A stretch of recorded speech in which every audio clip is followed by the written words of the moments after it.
Oxirgi paytlarda O'zbekiston suv taqchilligi, iqlim o'zgarishi, qurg'oqchilik bilan aziyat chekayotgan, eng ko'p aziyat chekayotgan davlat bo'lib qolyapti.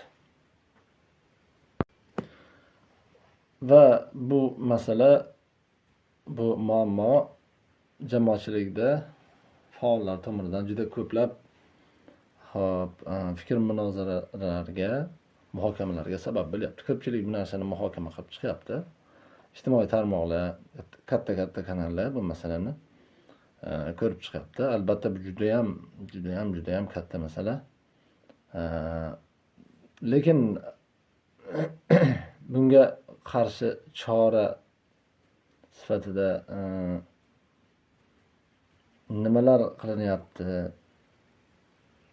degan savollarga javob bormi? Nima qilish mumkin suv taqchilligiga qarshi nima qilish mumkin? Xo'p, mana bilamizki, suv eng ko'p iste'moli qishloq xo'jaligida.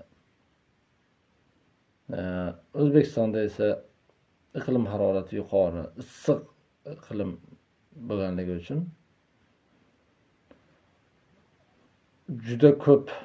juda katta miqdorda suv yo'qotish ko'rsatkichlari mavjud. Mana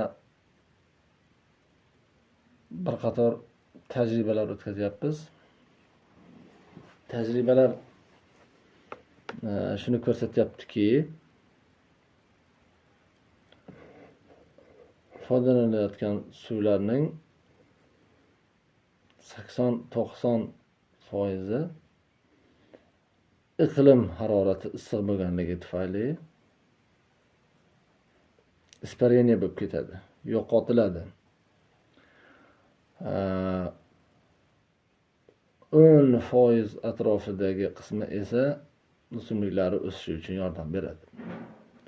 Xo'sh, ana shu yo'qotilayotgan 90% behuda sarflanayotgan, behuda ketayotgan suvni saqlab qolish imkoni bormi ulardan?